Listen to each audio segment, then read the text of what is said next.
Welcome to the Founder Family podcast. My name is Chris Kwasi Coxon. I am an entrepreneur, author, and podcaster. And this show is about, you guessed it, innovation, entrepreneurship, and employability worldwide and especially in Africa. We get tips and strategies to collaborate, grow through stories of incredible change makers making waves in our world, from entrepreneurs, experts, to artists, community leaders, and beyond. Today I'm in Paris, France to report on the Viva technology event, for which our partner AfricArena organized an official side event to bring together African startups and investors from Europe and the US.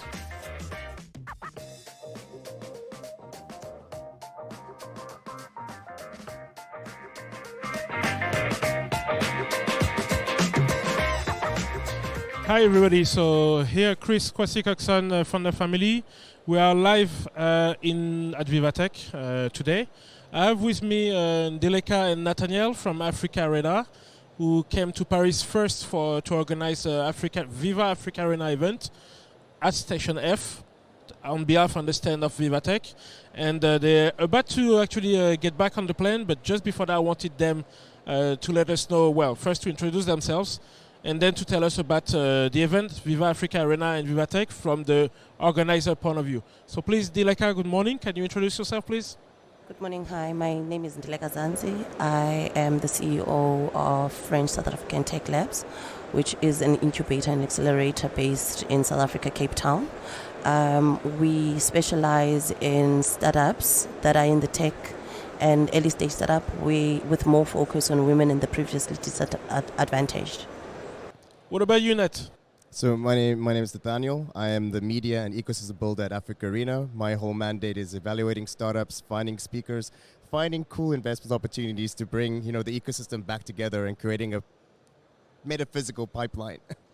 Viva AfricArena, can you tell us about it? So for the listeners, what was the objective? So Viva AfricArena was, the vision of it was a scale-up event. So the idea is trying to plug in African startups into foreign markets. So we wanted to help them to get into deal flow. Like a lot of these guys really wanted to scale beyond Africa. I mean, also with FSAT Labs and Ndileka, they're also running a what they call a soft landing program with bonding off, so with Enriching Africa, also to help startups cross these borders and go from place to place, because I mean sometimes the deal flow or the funding that happens in the country is very restrictive, and you really want to branch out. Maybe your innovation would work better in Europe, or it could really help scale other startups or other innovations in sectors within Europe or in Africa. So it's just building relationships and really helping each other out. And I mean, it was the biggest stage in Europe, the most African startups anyone has ever seen in one place. And so you organized as well, I was there on Monday, you organized a learning expedition. So what was the point of that, please? So the learning expedition, the whole aim of the learning expedition is that we expose the visiting African startups to the French innovation tech ecosystem. We had over 25 startups from all over Africa that were here for a day, and we hopped from one place to the next. And the most interesting part about it is that there's a lot of walking in Paris, which was one of those things like, oh, okay, this is a new discovery. So it had different themes. We did an investor perspective. So we went to an investment company. The investment company gave us an overview of what they're looking at, and also they're looking at scaling in Africa, which is a program that they're going to be having soon. So we're talking about Briga in this case? Yes, Briga. And then we did PR, maximizing public relations, and the PR company also has a footprint in Africa. And they also offered, which was great, they also offered an opportunity for the startups to be part of their program if they needed any assistance. And that's North 43, 33rd? Yeah. And then we went to an incubator accelerator, which is one of those that don't want too much exposure. And Needed gym? Yes. And they quite enjoyed that. And also with the places that we were visiting, it wasn't only the investors who spoke or the PR companies or the accelerator. We had an opportunity for the startups to give us their perspective, to speak about their journey. And I think when you have startups hearing from from the other startups and their journey, it gives a different perspective and also an understanding that they are walking through the same journey, and also learning about their experiences as well. It's quite helpful. They enjoyed that, and it gave them a greater landscape of the ecosystem within France as a whole, and also an opportunity to basically understand the ecosystem and to plan better should they want to scale or soft land in Paris. I've seen as well, where I was working with you in the morning till early afternoon, that as well there was a great opportunity for the startups to actually partner, exchange, start relationship. Can you tell us about it, please? So when we started the day, so as much as I said that the legs is for African startups to understand the ecosystem in Europe, when we started the day, they got to introduce themselves, who they are, where they're from, and what they do. And the beautiful thing about it is that they started connecting, where the Francophone startups were quite excited that in Southern Africa the people are doing more or less what they're doing. And like, for example, I think it was Friday, if I'm not mistaken, where they got them excited that, you know what, I can connect you in my country and vice versa. These within the ecosystem and also within the continent, we hardly have those opportunities where startups get to link and startups get to interact with each other. So the Legs itself was an intimate event with about 25 startups. They got to know each other. They spent the whole day together, which was quite great. And also got an opportunity, apart from interacting with each other, I found that they also found within each other opportunities of partnering up beyond the linking up or the introducing to the next person, but partnering up with each other. So it was quite fruitful. That's nice, and that was for the business part, but officially as well in the evening you enjoyed Paris a little bit. You went on the boat. We went on the boat. I must say I'm scared of water. I normally get seasick, but at the Paris lake did nothing to me. I just enjoyed it. It was one of those big boats, and we went all around. I'm bad with the monuments, but all I know is that there's beautiful monuments that we sailed through. And so you've seen what, the Eiffel Tower, maybe Notre Dame? Yes, Notre Dame as well. And there was one bridge where they said that when we go through the bridge, you must close your eyes and make a wish; it will come true. Pont Neuf. Pont Neuf. Okay. So we did that. So it was lovely because it was such a joke that when I looked, everyone had their eyes closed. I'm sure the startups were wishing for investment. Money. Yeah. So we enjoyed that. That's how we closed the day. It was a relaxing afternoon. And to get ready for the Viva AfricArena, which will be happening the following day. But we truly enjoyed the day fully. So as you said, we're wishing for investment, but that opportunity came the next day because of the next day you just mentioned, which was Viva AfricArena. Do you want to mention it maybe, Nathan? Absolutely. Viva AfricArena was such a beautiful dream. I mean, it's the most startups we've ever taken across borders, ever in our history. I mean, we've probably been around for about 6 to 7 years. And 45 plus startups, everyone said, like, what are you guys doing? It's a bit of an ambitious goal, but we pulled it off. 45 startups showed up, I think there was about 65 African startups who actually participated in our speed dating. So the whole idea was that startups would then pitch for 3 minutes, have a 2-minute Q&A, just to tease the investors to be like, hey, these are my elevator pitches, get to know me a little better. And then from there, they would go into a speed dating round where all the investors kind of got to know them a bit better. A lot of startups actually got some good tickets, got some good term sheets from this event. So we were very proud of them to see like what they accomplished. And I think there was about like over 100 investors, 350 plus attendees, It was crazy. And as part of the investors, I mean, there was not just anybody. I mean, there were big names from. I understand that there was Mariam Deng from Silicon Valley. There was Ben. Sorry, 500. 500. Sorry, 500 and as well Briga as well. Correct. Can you tell us a bit more about them? From them. Oh, so in the beginning, we also had a bit of panel discussions. So there was a few topics that we spoke about. The one was, my favorite one was a panel with Zach from Launch Africa, Miriam DM, 500, Briga, Hungwe from Commerce Ventures, and then it was moderated by Charlie. And what was beautiful about it, they spoke about the difference between African and European startups, and the touching points that they had was that the biggest difference that we do have is pretty much just the amount of tickets that we have and also the access to funding, because at the moment Africa is slowly accelerating. I mean, we have about 853 active investors. I mean, Launch Africa, Zach, who was actually talking, they just closed the 100 deals over being around for a year and a half. I mean, that's unheard of. That's so crazy. But I mean, it's the fact that we need to really start accelerating more and really pushing the African mandate. If we want to see the future unicorns, we really have to start pushing early stage investment. Talking about Zach George as well, I remember during the panel, he mentioned that in his mind, for usually the issue that a lot of American companies have are when they try to enter Europe, it's quite difficult because the large number of languages and regulations, etc. And he actually mentioned that for him, that would be, in his mind, it's easier to actually enter Africa, even though there are different countries. But the regulation, the market are not as established as the Europe. And basically, if he goes into Europe, different languages, and each one, you got French, German, Danish, and so on and so on. And then every country has its own regulation, which are already kind of set, plus a lot of competition. And he mentioned that Africa was actually a bit easier in that aspect.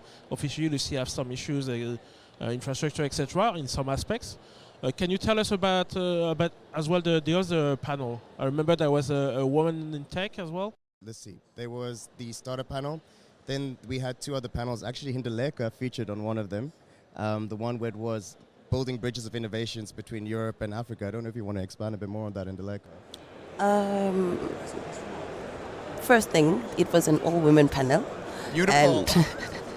And we had, we came from different industries, from corporate and incubators and accelerators. And the conversation around that was basically bridging innovation across Africa and Europe. And it was important in the sense that, especially following the legs, the conversation was around whether is it important for us to collaborate between Europe and Africa? Are there opportunities for cross-working, be it Africa coming to Europe, be it Europe coming to Africa? And on that note, for us, for me, it was quite a topic that's close to my heart, because we're currently running a program which is called Soft Landing Program, with applications that are still open. And as part of Satellite, right? Yes, yeah. As part of the French South African Tech Labs. And it's powered by Enrich in Africa, which is also powered by the European Union. And in that program, it's a 3-month program for European startups who want to set up shop in South Africa, in Africa actually. But because we're based in Cape Town, it's going to start in South Africa, but we'll introduce people to the African landscape as well. So in that program, the 3-month program, what we aim is that we're going to connect them with mentors, we're going to connect them with investors, we're going to connect them with the rest of the ecosystem, and potentially facilitate a relationship within the industry. If, for example, there's one who is in agriculture, where he's basically saying he wants to come to Africa and meet farmers. So those are the things that we're going to be able to be facilitating, and that kind of information, because it's tailor-made. One soft landing is not a fit-all, so it will be tailor-made for each startups and what their needs are. Though there'll be an overall program that everybody is being part of. It has 2 weeks compulsory in Cape Town, accommodation paid for, and then the rest of the 10 weeks is quite flexible. And in that panel as well, we had a conversation around Africa coming to Europe. And also, I think for me, the most important element of it is that we need to first, as a continent, start collaborating with each other before we can cross the bridge. And if we have, if we create that community and we create a solid ecosystem as Africans, we have a greater voice than coming individually and working in silos when we want to work with European companies or European ecosystem in general.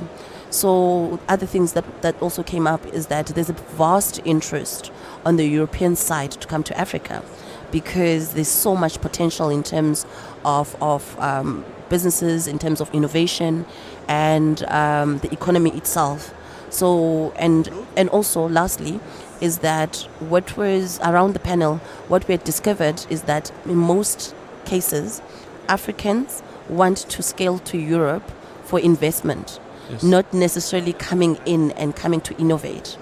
And also the pointers that we were given is that you cannot take your innovation blindly and take it as it is to a different country. It's different needs. It needs to be tailor-made. Whatever you have innovated, it needs to be tailor-made also for the needs of that specific country or market that you're going to. And I guess as well on that note, it's often much easier for an African company to expand in the region or even in other countries, because even though, again, there is different region, different culture, but it's still much more similar than going to Europe in most cases, right? Yes, definitely. The culture is more or less the same. The landscape is more or less the same. And it also brings back that it's difficult, or it's not a norm that Africans scale within Africa. And also, it's for various reasons. It's expensive to travel within Africa. Yes, it's very expensive. And not only the expensive part of it is complicated. Sometimes if we want to go to a country which are very close to each other, we have to go outside, back to Europe or Middle East, or we have to go, for example, in West Africa.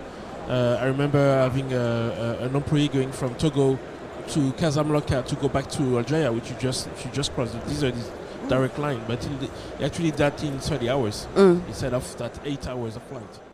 I mean, can I give you an example? From Cape Town to Paris took us half the time than flying from Cape Town to Senegal. Wow. I mean, for Senegal, we almost flew a whole day and a half. Wow. And it's madness. It's amazing. It's amazing. Well, obviously a lot of things to do. So back to the startup. So as you mentioned, so that was on the 14th of June. So the different startup did battle. But then, please tell me, there was a selection, right, to pitch back today at Vivatech, which I actually just finished. Can you tell us what was the principle behind that? So the principle behind that was to collect the top 10 startups. So, you know what I mean, at the end of the day, we had a couple of awards which were really geared towards specific allocations, because we really wanted to make sure that we bring the best, the cream de la cream to Vivatech. You know what I mean? Because we want to really showcase and show people like what Africa really has to offer. So just a few awards that were given was like most promising entrepreneur, which was Anne Gabatus from Ceramid. They're creating like a patch that can do early detection for blood clots. Most innovative business model from Liquid Gold. They're taking the golden urine that we all think is a waste product, but they're turning it into fertilizers for big corporates, big companies, really making some good stuff there. Best scaler from Africa to Europe was Ubuntu Express. I mean, he's a regular at AfricArena. He has won various awards trying to solve the logistical issues for packages delivering across Africa. Nice. Best scale up from Europe to Africa. So this was the first one, the different one. Because, I mean, we didn't just have African startups. Because of our relationships like FSAT Labs, we also wanted to showcase some of the European startups that are going to be soft landing in Africa. And that was Kamu from Killian. He's doing like an agriculture, trying to get to know more farmers, doing more hydroponics, really, really brilliant startups. And then after that, we didn't really give more awards, and then we had a top 10. So the top 10 was Pay Genius, Triplo, Broyful Technologies, which is in the energy sector, Survey 54, which is in data capturing. We had Liner Finance, and then FinChatbot AI, which is helping people with, you know, a more human element when it comes to talking and finding how to communicate with one another. But the whole idea was just to showcase the best Africa has to offer, and then giving them that deal support. So with this was all part of a program that we called AfricArena. So AfricArena is a program where we try to help startups scale. We have a dedicated program manager to actually help them find deal flow, get investment support, and then we give them a travel allowance to go to all of these various events and meet people like through the Lex. So all of that is inclusive of this AfricArena Raise and Scale program. Perfect. As organizer, from the organizer point of view, I've seen you running everywhere, and officially, just like every event, that's always kind of demanding. But as you mentioned, a lot of startups, you actually onboarded, got a lot of startups here to Paris through the events, the learning expedition, the pitch battles at Viva AfricArena, then again today at Vivatech. How do you feel from the organizer point of view? I'd like to get that. Was it fruitful? Was it rewarding? Officially exhausting? It was exhausting. And especially from the part of the legs is that, one, there was a language barrier. Yeah. I do not speak French, and most people were not able to converse, or at least for us to understand each other. There was also a communication breakdown. And so I always had to speak through somebody else. And thank you once again for assisting.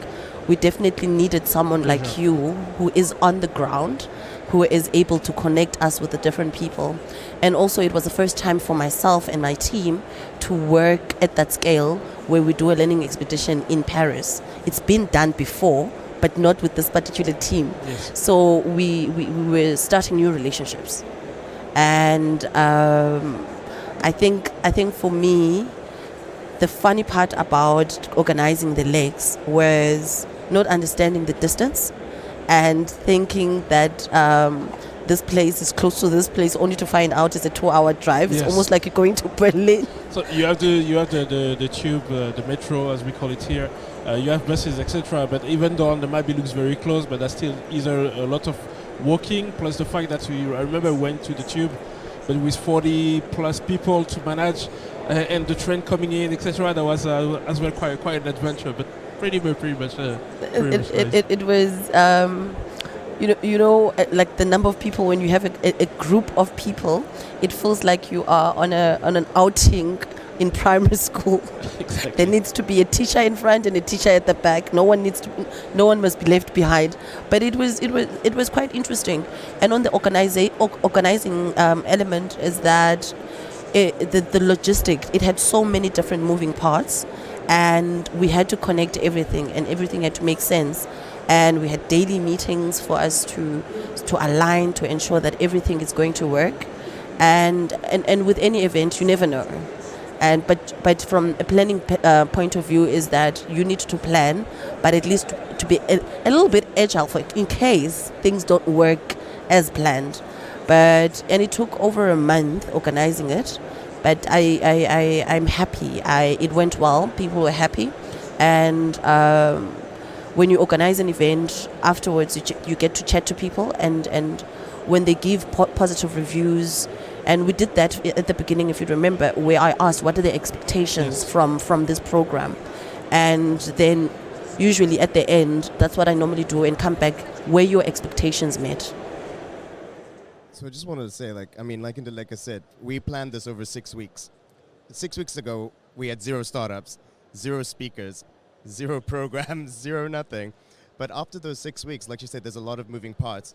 We're a very lean team at AfricArena. We're also a startup, I would say. I mean, we've been around for 7 years, but we're a team of 5 to 6 people that plan this whole thing. And there has to be a mention that we cannot do this alone.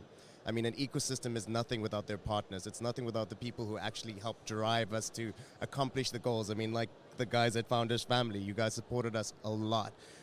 We had the French Embassy who was supporting us. We had FSAT Labs who was supporting us, and so many more, like ITC brought their delegation, French Tech brought their delegation. Without these people, this event would never have been possible. So it's like, it's really speaking to the mandate of building an ecosystem. The startup ecosystem is probably the most effective, the most humble, and the most amazing group of people I've ever worked with in my entire life, in my entire career journey. It's been amazing. There is that, I understand this African proverb that says that alone you go faster, but together you go further. And as you both mentioned, I think the ecosystem, we always talk about ecosystem, but this is actually playing live and showing that it's actually that is actually very helpful when you're connected, etc. And again, I remember you mentioned it, Ndileka, on Monday, the different startups as well connecting to each other, knowing that I remember, I think there was 3 of them, of maybe 4 were on the shipping business. Some of them were country next to each other, but not knowing it themselves. And again, I think that ecosystem, that partnership, etc., is actually very vital for everybody. So to organize an event officially, and as well to run a company. So I wanted to have your point of view as well for the listeners to see the behind the scenes, because officially we see only the results that look. We have the why effect, but they don't necessarily see all the work that is behind that. And again, we're talking about startups and entrepreneurs who are grinding, and in your case as well, you actually put a lot of work to make that happen, to give them that visibility. So again, as well, kudos to you. Thank you for that. And I wish to be able to work again with you to try to help you out. I'm going to ask you for final words. I know you have a plan to catch very soon. So what final words do you want to say to the listeners? Ndileka? I think my final word would be, let's connect, let's work together, let's cross the bridges, let's innovate. And also, most importantly, is that the connections that we make at this platform, we need to take them further. It shouldn't be just an event, you've got business cards and then you don't do a follow-up. The networking is very important, and from the networking we need to create lasting relationships. Great, thanks for that. Nathaniel? Absolutely, and just to expand on that one word Ndileka said was connect. I really want us to connect, like find us at AfricArena. We're going to Tunisia on the 26th to the 30th of August. We're running a VCN conference, a VC day. Ndileka is still thinking about doing a Tunisian leg, so it might be another interesting. We could get you there, Chris. That's perfect. We know Tunisia. We were there in the Africa 2019, and that would be a pleasure to go back. And we have a lot of partners down there as well that will be able to help. And they have beaches that are very nice. I can tell you that. So you see, right there, Chris, a connection starts by just one conversation. And that's all I have to say. Let's connect and let's build this ecosystem together. Perfect. Thanks for your time. Thanks for your effort as well for during all this week. And have a safe journey, and we'll talk to you very soon. This interview was brought to you by Founder Family, live from Paris, France, for the Viva Technology event, together with our partner AfricArena. Subscribe to our social medias and our newsletter. Find all the details in the description and feel free to share.